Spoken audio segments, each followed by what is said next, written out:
চামগুৰি সমষ্টিৰ অন্তৰ্গত লাওখোৱা বৰ নামঘৰ পৰিচালনা সমিতিৰ ব্যৱস্থাপনাত বাৰ্ষিক সেৱাৰ লগত সংগতি ৰাখি শুক্ৰবাৰৰ পৰা ভাগৱত পাঠ ব্যাখ্যা অনুষ্ঠান আৰম্ভ হৈছে। তিনিদিনীয়া কাৰ্যসূচীৰে অনুষ্ঠিত হোৱা লাওখোৱা গাঁৱৰ বৰ নামঘৰত আজি প্ৰথম দিনাই জাতীয় সাজ পৰিধান কৰি শ শ ভকত বৈষ্ণৱৰ আগমনত উখল মাখল পৰিৱেশৰ সৃষ্টি হয়। কাৰ্যসূচী অনুসৰি পুৱা অঞ্চলটোৰ শ শ যুৱক যুৱতী জ্যেষ্ঠ কনিষ্ঠ সকলো একত্ৰিত হৈ ভাগৱত ভ্ৰমণ কৰে। সন্ধিয়াৰ ভাগত মণি মাধৱ মহন্ত উপস্থিত হৈ উদ্বোধন কৰে ভাগৱত পাঠ।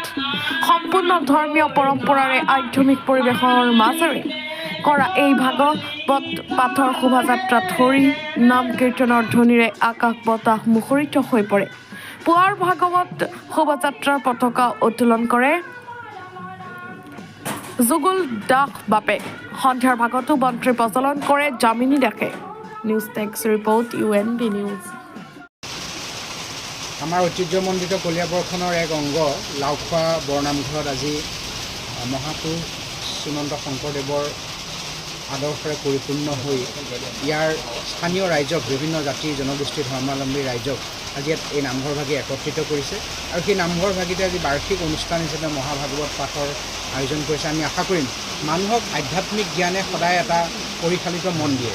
এই আধ্যাত্মিক জ্ঞান যেতিয়ালৈকে সমাজত বৰ্তি থাকিব তেতিয়ালৈকে আমাৰ সমাজখন শৃংখলিত ৰূপত থাকিব আৰু শৃংখলিত ৰূপত থাকিলে প্ৰতিজন পৰিয়াল প্ৰতিজন গাঁওবাসী প্ৰতিজন মানুহৰ হৃদয়ত শান্তি থাকিব। সেইকাৰণে শান্তিৰ আঁৰত আধ্যাত্মিক চিন্তা সদায় জড়িত হৈ আছে। যি ধৰ্মই নহওক যি শাস্ত্ৰই নহওক তাতে মহাভাগৱত শাস্ত্ৰত সেইখিনি সকলো তত্ত্ব সোমাই আছে যিভাগ শাস্ত্ৰৰ জৰিয়তে আমি সমাজত শান্তি সমাজত সম্প্ৰীতি আৰু সমাজত উন্নয়নৰ সকলো পোহৰ আমি বিলাব পাৰিম।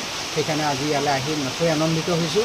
শ্ৰীমদ ভাগৱতৰ পাঠৰ এই অনুষ্ঠানত ভক্তবান ৰাইজৰ লগত থাকি এই বৃহত্তৰ অঞ্চলটোৰ ৰাইজৰ সমন্বয় ইয়াৰ ৰাইজৰ যিটো ধাৰ্মিক মন সেই মনটোক আমি শলাগ লৈ পেলাই ৰাইজে ইয়াৰ পৰা এটা নতুন সমন্বয় যাত্ৰা আৰম্ভ কৰিব পাৰে বুলি আশা প্ৰকাশ কৰিছোঁ।